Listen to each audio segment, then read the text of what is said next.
I'll start off with a quick apology. Unfortunately, I don't have any videos, so it won't be quite as entertaining as Mark's. I thought afterwards I could have brought our new ads, which are being shown for the first time next week, but they're irrelevant to this, and so you're just going to have to put up with me talking. Look, today I want to touch on what the current vision of the transport world in South Australia is 30 years out. I'm not going to spend a lot of time on that because I don't think it's that relevant. And I'm going to talk a bit about what's happening in technology today that's going to change that vision as we move forward. And talk a bit about what we therefore need to prepare for the world in 30 years' time. Right, so today, 3 documents, obviously one slightly better than the other 2, one produced by us. But they all have a common theme, which is they're all looking at a world that's very familiar to us today. So it's just more of the same, bigger, arguably slightly better, but a vision of the world that doesn't change a lot from where we are today. So the 30-year Greater Adelaide Plan came out in 2009, and really, as I said, bigger, better Adelaide. The Integrated Transport Plan, which the RAA was calling for some time, came out last year. And I think it is a good document because it does create the base for discussion. But again, it looks at and envisages an Adelaide really much the same as it is today, just with Mark's trams operating in far more locations. And the RAA towards 2020, we brought that out in 2009. And again, as a vision, it was very much based on the world as we know it today. It very much focused on the road network in South Australia and what we needed to do to improve that, but within the constraints of all the technology and what we see happening today. So if we use the philosophy of those documents, I guess the risk we run is that we're going to be the same as the Adelaide City Council in 1899. Now, the City Council in 1899 was asked by Julian Ayres if his brother Gordon could drive a car on Adelaide roads if he brought it back from the UK. And the council at the time, to paraphrase, basically said, we don't know if we can agree to that because we don't know if cars are actually going to be something that exists into the future. So if we ignore what's happening with technology, we do run that risk that all we are is looking at the past.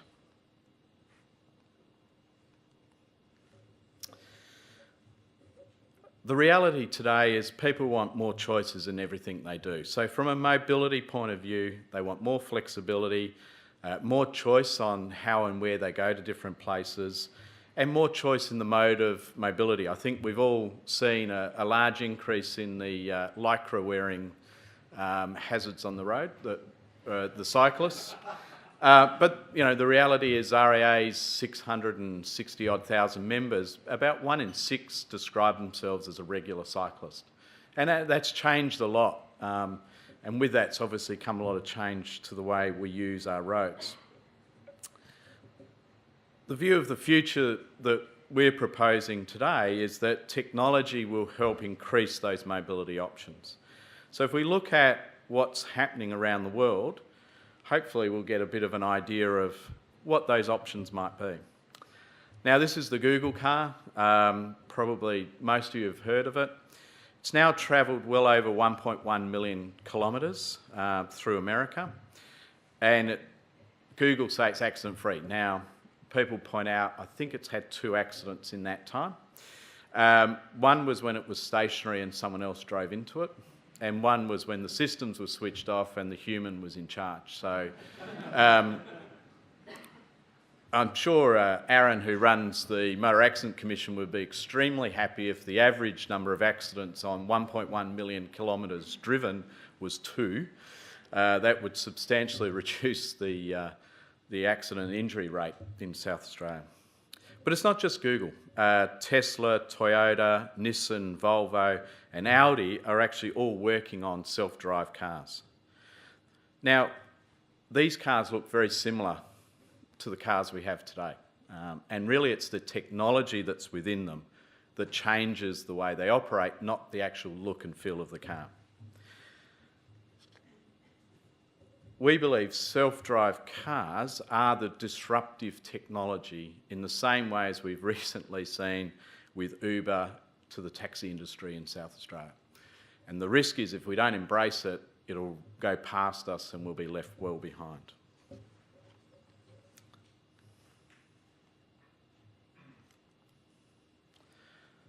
Most manufacturers around the world are working on different driverless cars. And just to give you there's a lot of data on that slide, but just to highlight some of it.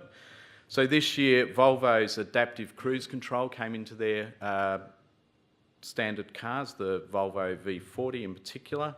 Next year, Toyota is going to launch an autonomous vehicle, and it will have the capability to do a lot of the driverless car things, but it obviously won't be fully operational. 2016, Mercedes will launch a hands-free autobahn pilot or highway driverless cars. 2017, Cadillac will have car-to-car communication. So this technology is coming, and in fact, the Audi drove a Audi RS7 around the Hockenheimer racetrack as a driverless car after one of the recent Formula One races, and it went extremely well. So the technology's there. The question is, for us, how are we going to adapt to it? Now, I think we've all seen the TV ads with the cars that park themselves now.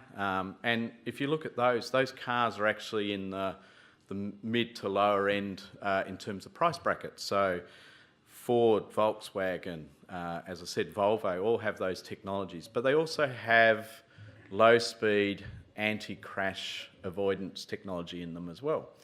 Now, the reality is those technologies are developed primarily in the premium brands, so the Audi, BMW, Mercedes, and they then filter down into those sort of more reasonably priced products over about a 2 to 3 year sort of time frame. So the reality is a lot of the technology for the driverless car is actually being slowly built into the cars we drive today. So it's coming. It's a reality, and we do need to adapt for it and have a vision of the future that allows for it. Now, one of the things South Australia can be very proud of is we actually have a company in South Australia that's leading the world in this technology. It's a company called CEDA, and it provides groundbreaking technology to the auto industry around the world. The CEDA technology allows cars to detect threats that are hidden from human eyes. So it can see around, for instance, blind corners. The technology allows the car to see effectively through the truck in front of it to see what's in front of that truck. It detects threats that the human just can't detect. So their technology is world leading in terms of moving towards some form of driverless car. CEDA's technology is being used by over 60% of the manufacturers around the world that are testing this type of product. So it is the leading supplier for this in the world. And I think a challenge for South Australia is we've got this company. How do we take advantage of that, both in terms of future manufacturing and business opportunities, but also in building our infrastructure as we move forward?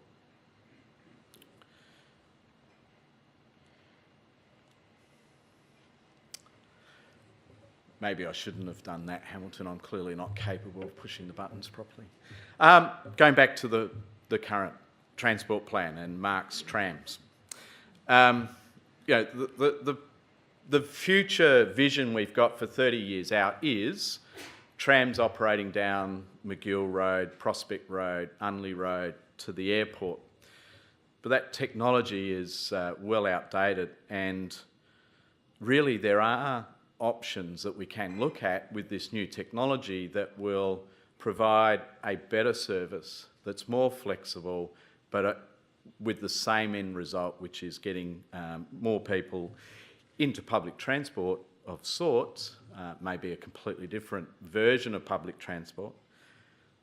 So how do we look at a world that's this new technology and unfortunately not trams? Now, ignore the fact that this slide looks like something out of the Jetsons and actually picture those little pods as something more familiar to us. So, you know, they could be, if we're really desperate, smart cars. If we like something a little bit more attractive, they'll look more like what we see as cars today. But the technology that CODA is developing will allow us to operate those in convoys. So you could have a public transport system that has more flexibility, has pods that pick up at different locations, and then on those major routes come together and operate in a convoy. The advantage of that is that the technology also allows them to operate more efficiently on that road network. So instead of having the train that I'm sure we've all seen go past as we're parked at the lights and the train's got the priority through the intersection and there's the driver and if we're lucky one other passenger on the train. This sort of gets rid of that. That would be one little pod operating down a route. It wouldn't be a full train that's empty. And on the flip side, when you go to get on the bus and it's peak hour and or the tram for Mark, and it's completely full, it's an uncomfortable experience. This again is more flexible. It allows for a far more efficient public transport system. Now, car manufacturing will cease by no later than 2017 in Australia. Whoops.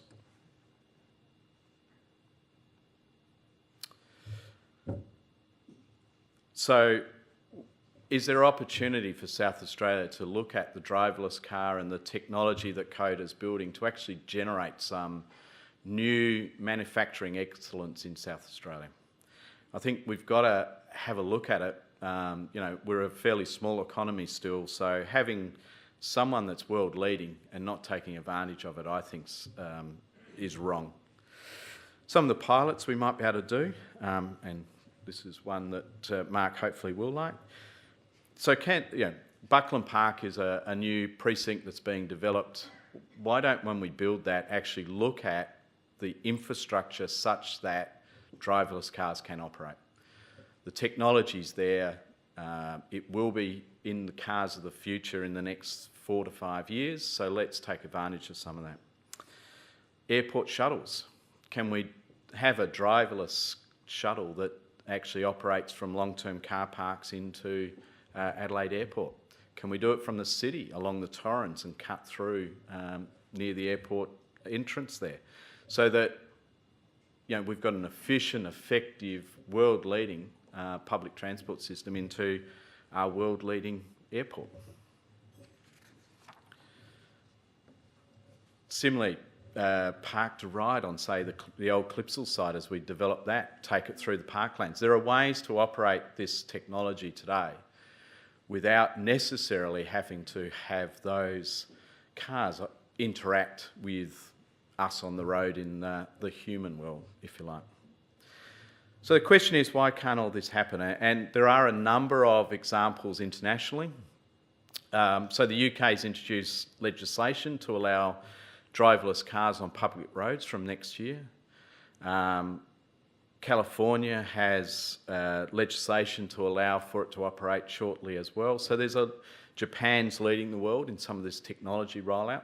So there's a lot of examples around the world where they're taking the sort of vision that we believe we need to have and are operating it now.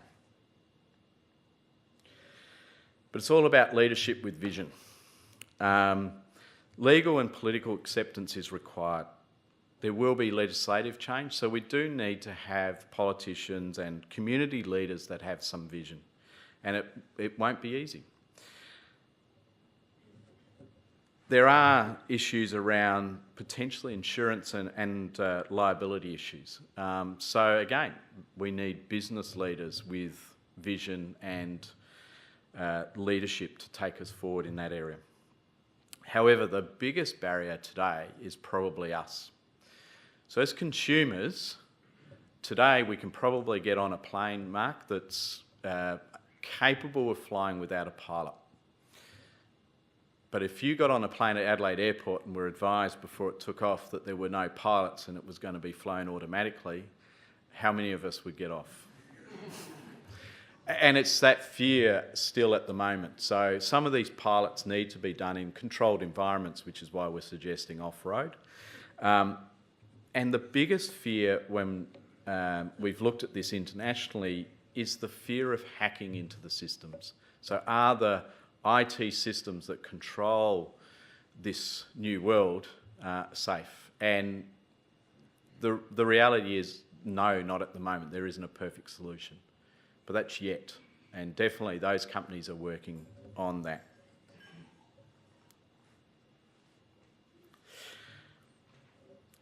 So if we believe that this technology is coming, all our infrastructure changes that we look at in the near future should look at incorporating the type of technology that CODA's developing in a cost-effective way. We all know it's much cheaper to put something in today than to try and backfill that technology into something in 10 or 20 years' time. So let's be visionary, let's look at how we incorporate it into those projects. And if self-driving cars are the future, the question will be how will they adapt to some of the current infrastructure that is there, and do we need to backfill a lot of technology? And again, that's one of the questions that CODA is working on, and there is a possibility that some of the backfill can be minimised in the same way as some of the new technology going to new roads can be minimised and be effective, and CODA are one of the leaders again in that around the world. Now, the biggest gain for this technology is safety. So currently, 90% of all car accidents are caused by human error of some form. Maybe contributed by other factors, but that's the key sort of cause of those accidents. So if you've got new, smarter technology, collisions are able to be avoided. The big benefit for all of us as a community is road safety is vastly improved. Unfortunately, Aaron, might mean a different role for you as you move forward. There are increased mobility options. So we've talked about the flexibility and the different options that this might bring, but it supports a much more open car sharing, if that's the way we want to go. But it will actually support as well, if you want to still own your own car, none of this technology will stop that. It just may be a car that operates slightly differently to the one you drive today. There'll also be huge congestion gain. So a lot of the research that's been done overseas has shown that if you use this technology, particularly in the public transport area, the efficiency gains from that can greatly reduce congestion on the road. Cars will interact with road conditions, with information, live information on where congestion is, and can be rerouted. And the modelling shows that traffic flows a lot freer in this type of world. So I guess for us the question is the car of today simply the horse and cart of the early 1900s? So, thank you.